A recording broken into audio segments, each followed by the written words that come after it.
No, I didn't have any plan of any vision when we got into the whole act of serving the society that we are engaged right with. It was just about a few years ago. I was doing a field visit down to rural for some uh, uh, social activity, and there I bumped into a village where I could see kids walking naked feet and hardly underprivileged kids, and the worst is that they were just going as though there's nothing for them to look forward. And I happened to talk to a few kids, and there it struck to me that yes, they were actually the kids from the tribal, and they were Advasi kids. Now, talking about this tribal and Advasi kid, remember, it's just our country is divided into two society, the privileged and the underprivileged.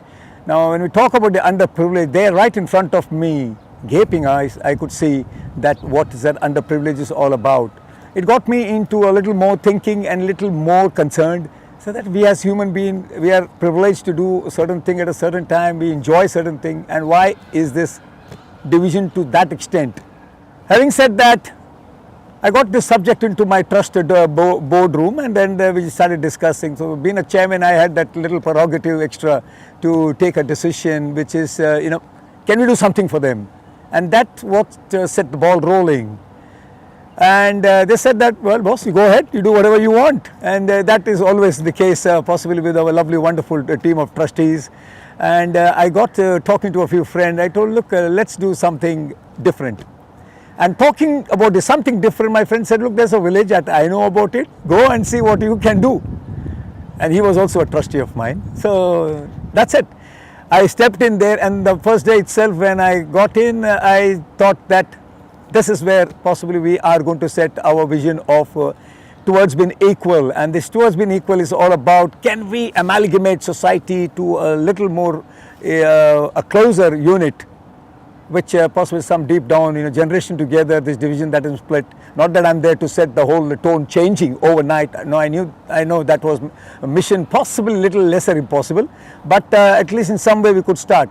So Dugad was the village that was identified where we set in, and then I took up a little piece of land because I knew that you ought to create a base, and the whole idea was what I could do to enhance education, enhance life skill, because not everybody is interested to carry on studies in that rural areas we are talking about, to move on with life. So life skill would come handy. But most important was that India, where cricket is a religion, so I thought that would be a big catching tagline to introduce. So we brought cricket, and well, I hail from cricket Australia level 2 background, so it was pretty easy for me because conducting a training, and that set the ball rolling. Yeah, and rest is history. Today is 3 years. We have well served in the field of education as far as providing the kids. Now, kids, when you talk about, we adopted 30 kids, 30 Advasi kids, and they were provided solar lamp in their house because electricity is a major challenge. Because few of the things which divided the India, as I said earlier on, the underprivileged means even the basic electricity thing was lacking. But then you can't blame the world. You can blame the world. But then bottom line is that what can you do? That's important. So we thought that yes, let's first start with this, and that itself was a great booster because the performance of the academy went up to a percentage which was highly appreciable.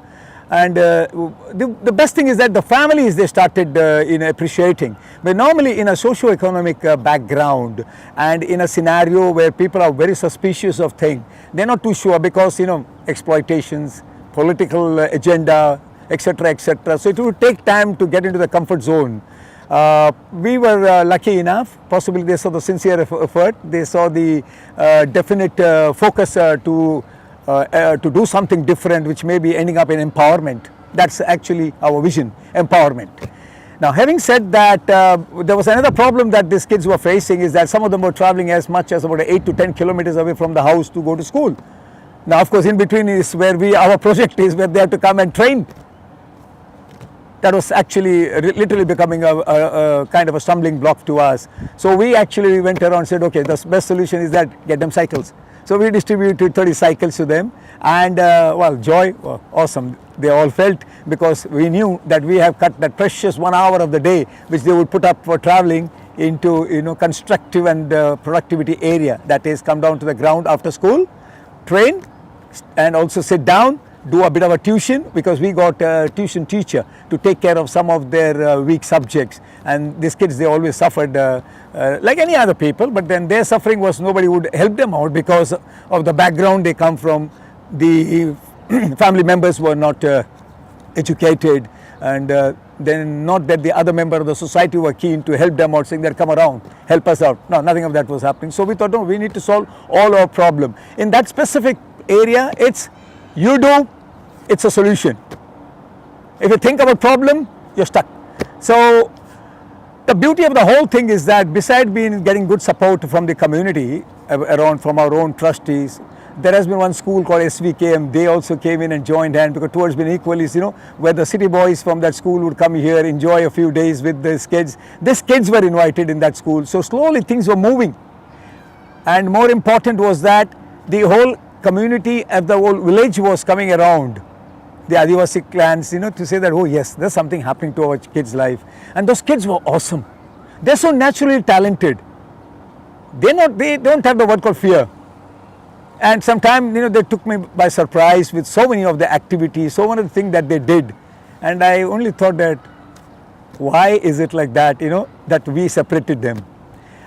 I'm happy that in time to come, possibly in about 2 years, 3 years, when we get our infrastructure, which we are planning to get on board, a library for them, a kind of a dormitory, so that they could come down and spend time on a long period with us, so that we could address some of those still lacking areas into a different kind of an opportunity, and also then get a lot of societies, other members into the scene. They could come for overnight, spend time, because there are nice educationists and people with the different ideas to motivate them, to boost them, to inspire them. It's happening, but it could be done better. And we actually request, and we definitely, I would like to request the society to come forward, be a part of this movement, be a part of this towards being equal. Let's amalgamate the society to the best extent that could be possible, and let's work together to enhance, to empower, and to make that little difference in the child's life of every tribal, that would make him a responsible citizen, a citizen who is there to serve like you and me. Thank you.